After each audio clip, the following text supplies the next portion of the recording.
안녕하세요. 여러분들께 유익한 정보를 드리는 꿀팁 생활TV입니다. 영상 시청하시기 전에 구독과 좋아요, 알림 설정까지 해주시면 감사하겠습니다.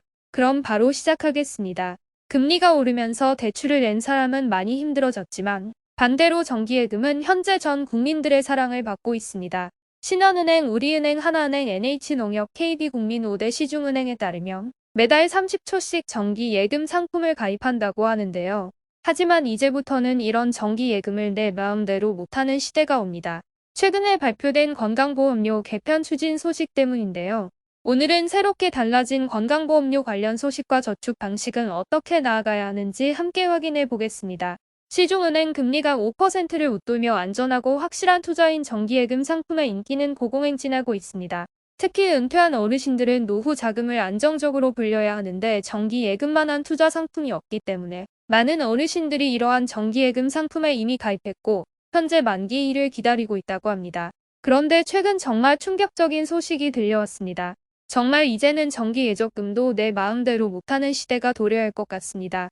그 이유는 바로 연 336만 원의 금융소득을 초과하면 건강보험료를 추진하겠다는 내용이 발표되었기 때문입니다. 소득이 있는 곳에 건강보험료를 부과하겠다는 원칙에 근거해 연 1천만 원 이하 금융소득에 건강보험료를 매기는 방안을 검토하며 이러한 결정을 내렸다고 합니다. 이러한 건보료 개편을 2025년 11월부터 적용하겠다는 겁니다. 2025년이면 얼마 남지 않았는데요. 이것이 현실화되면 정기예금 때문에 피부양자의 탈락되기도 쉬워지고 지역가입자의 건보료도 매우 인상될 것으로 보입니다. 특히 소득이 없는 은퇴한 어르신들이 가장 큰 걱정일 겁니다. 금융재산만 있고 부동산만 가진 경우는 드물고 보통 자가를 소유하고 금융재산으로 노후 생활을 꾸려가는 어르신들이 많은데요. 달라지는 건보료 체계 때문에 적게는 몇만 원부터 많게는 수십만 원까지 부과될 수 있는 것이죠. 소득이 없는 은퇴자에게는 매달 빠져나가는 돈이 큰 부담으로 다가올 수밖에 없습니다.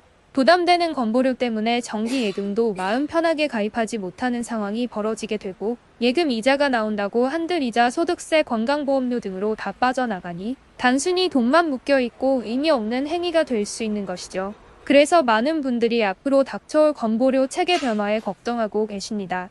그렇다면 과연 어떻게 해야 건강보험료 걱정 없이 정기예금 상품에 가입할 수 있을까요? 다음에 나올 3가지 방법을 활용한다면 건보료 체계가 달라져도 큰 걱정 없이 정기예금을 할 수 있을 겁니다. 만기 분산, 본인이 현재 가진 금융재산을 쪼개어 만기가 다른 정기예금 상품에 가입하는, 이렇게 목돈을 쪼개 정기예금 상품을 가입하게 되면 예금 이자를 받는 시기를 분산할 수 있어 피부양자 유지와 건보료 인상에 큰 걱정이 없을 겁니다. 예를 들어 1억 원이 있다면 3천만 원을 6개월 만기 상품에 가입하고 3천만 원을 1년짜리 정기예금 상품에 가입하고 나머지 금액을 2년짜리 정기예금 상품에 가입하는 것이죠. 이렇게 목돈을 쪼개서 만기를 분산시켜 가입한다면 건보료 걱정 없이 예금할 수 있습니다. 가족증여 목돈이 꽤 많은 분들은 가족 간의 증여를 활용하면 됩니다. 증여공제 제도를 활용하면 좋은데요. 배우자는 10년간 6억 원까지 증여공제를 받을 수 있고 성년 자녀는 5천만 원까지 증여를 해도 세금 한 푼 내지 않습니다. 금융소득은 개인별로 과세되기 때문에 자산관리 측면에 있어 이러한 증여공제 제도를 활용하고 만기분산 전략까지 활용한다면 건보료는 크게 문제되지 않을 겁니다. 예를 들어 4억 원의 재산을 만기 1년에 5% 금리 상품에 가입하면 2천만 원의 예금 이자를 받게 됩니다. 이렇게 되면 피부양자 탈락은 물론이고 건강보험료 폭탄을 피할 수 없습니다. 하지만 배우자에게 증여를 하고 목돈을 5천만 원씩 쪼개서 1년 만기 상품, 2년 만기 상품 등 예금 이자를 분산해서 받게 된다면 이자에 따른 소득세만 나가게 되고 건강보험료 부담은 늘지 않게 되는 거죠. 비과세 통장 건보료 걱정 없이 저축하기 위해선 꼭 비과세 통장을 가입해야 합니다. 65세 이상 어르신들은 비과세 종합저축을 활용하는 게 좋은데요. 비과세 종합저축은 65세 이상 전 국민 누구나 받을 수 있는 혜택으로 최대 5천만 원까지 비과세 혜택을 받을 수 있습니다. 아이사 계좌는 한 사람당 하나만 만들 수 있는 계좌로 최대 400만 원까지 비과세 혜택을 받을 수 있고 초과 금액에 있어선 9%로 분리과세되기 때문에 일반 통장보다 훨씬 더 유리하게 작용합니다. 개인의 상황에 맞춰 비과세 혜택을 받을 수 있는 만큼 곧 받는 게 절세에 있어 정말 큰 도움이 된다는 거 참고하시길 바랍니다. 아무렇게나 정기예금 상품을 가입하기보다 개인의 상황에 맞춰 정기예금 상품을 가입해야 절세할 수 있습니다. 앞으로 건보료 체계가 언제 강화될지 모르는 만큼 이러한 정보 꼭 기억하셨다가 정기예금 가입할 때 한 번씩 들여다보며 활용하시길 바랍니다. 이제 정기예금도 계산하면서 넣어야 하는 시대가 온 것이죠.